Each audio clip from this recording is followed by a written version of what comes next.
संवैधानिक विधि और वित्त के बारे में श्री गांधी का ज्ञान शून्य था। वह बौद्धिक योग्यता में विश्वास नहीं रखते थे।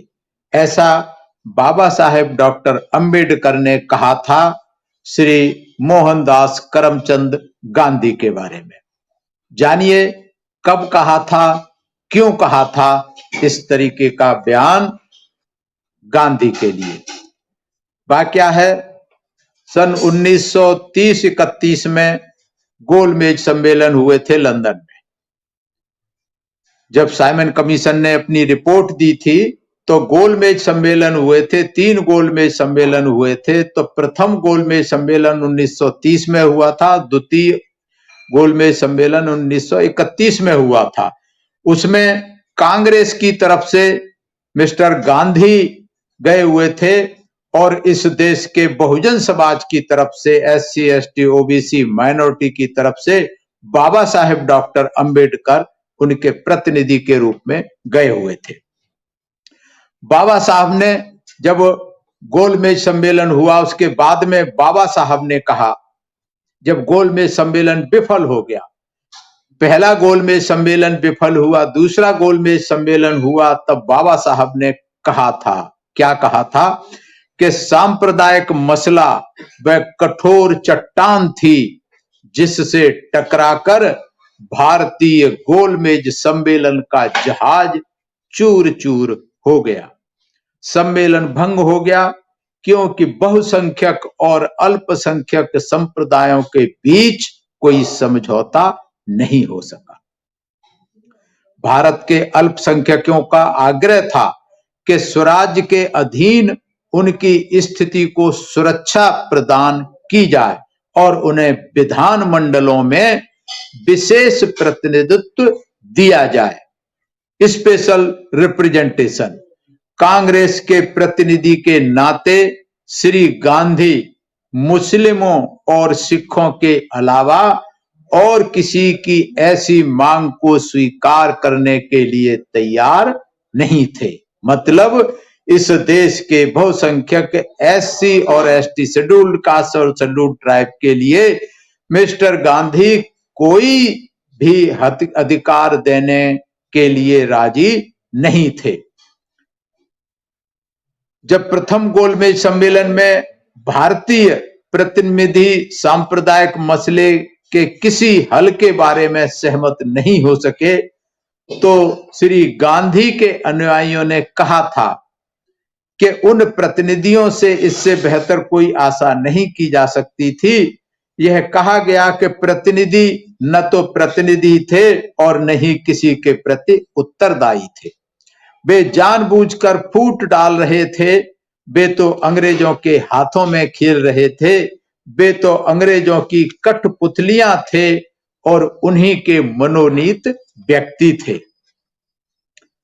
दुनिया के सामने ढोल पीटा गया कि वह श्री गांधी के आगमन की प्रतीक्षा करें और वायदा किया कि अपनी राजनीतिक सूझबूझ के बल पर श्री गांधी इस वाद का निपटारा कर सकेंगे।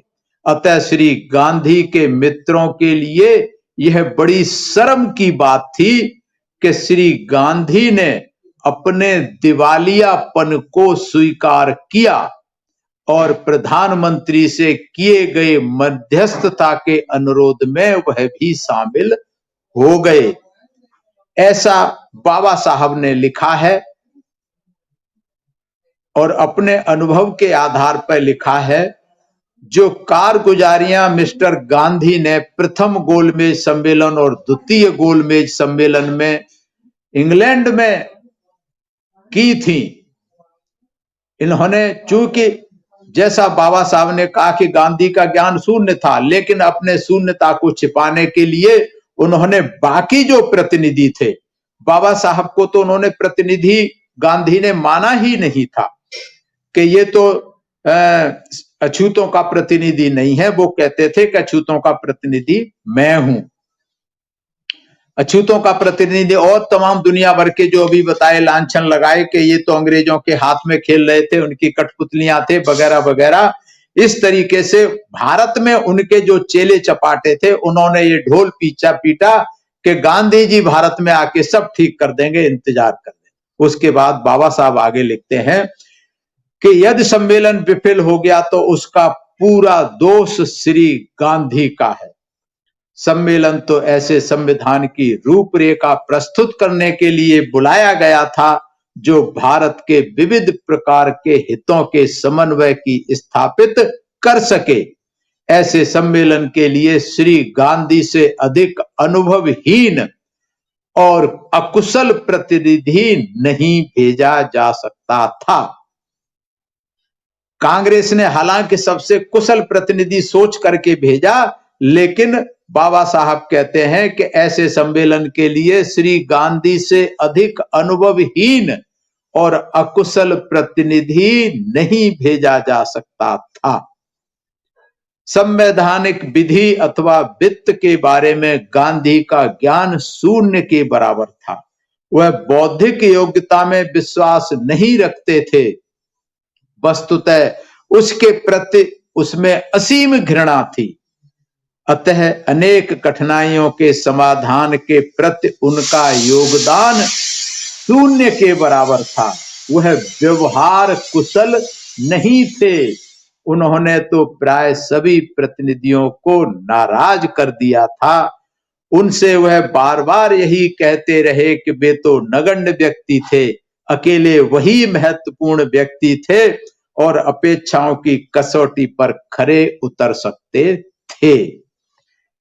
ये गांधी के बारे में विचार हैं बाबा साहब डॉक्टर अंबेडकर के। जिस गांधी को गांधी के चेले चपाटे, गांधी की औलादें, जिसको राष्ट्रपिता का नाम दिया, राष्ट्रपिता की पदवी दी, जिससे राष्ट्र को कलंकित किया राष्ट्रपिता की पदवी दे करके, तो इसकी असलियत बाबा साहब ने बताई है।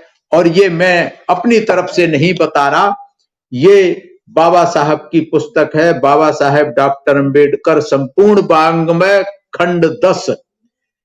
इसमें लिखा हुआ है पेज 247 और 248 पर। आप चाहें इसे पढ़ें और आपको जरूर पढ़ना चाहिए, सर्व समाज के लोगों को जरूर पढ़ना चाहिए, ताकि गांधी की योग्यता और गांधी की कारगुजारियों का देश की जनता को पता लग सके। आगे बाबा साहब लिखते हैं कि दूसरे गोलमेज सम्मेलन के समापन पर श्री गांधी ने इतना मनमुटाव पैदा कर दिया था कि आपसी सुलह का कोई मौका ही नहीं रह गया था।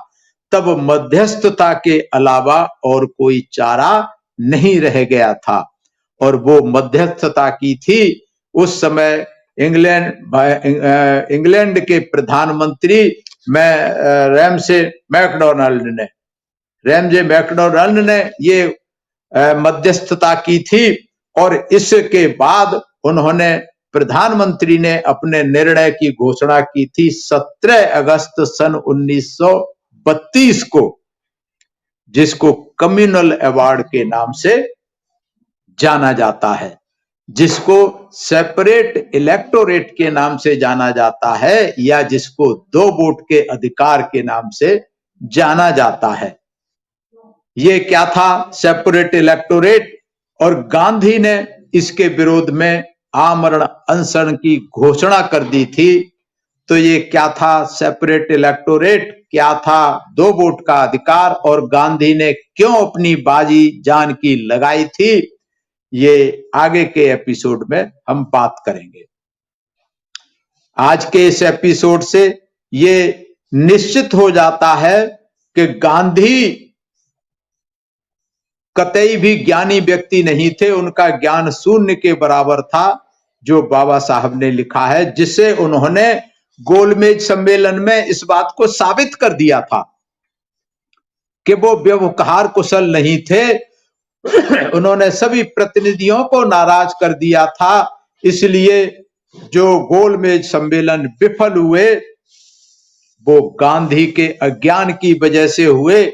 गांधी को इस चीज का कोई भी अनुभव नहीं था कि किस तरीके से सामना किया जाए, इस कारण पूरा का पूरा दोष मिस्टर गांधी का था, जिसके कारण गोलमेज सम्मेलन विफल हुए और वहां के प्रधानमंत्री को वहां की मध्यस्थता करनी पड़ी। तो आगे कम्युनल अवार्ड के बारे में हम आगे के एपिसोड में चर्चा करेंगे। तब तक के लिए नमस्कार, आदाब।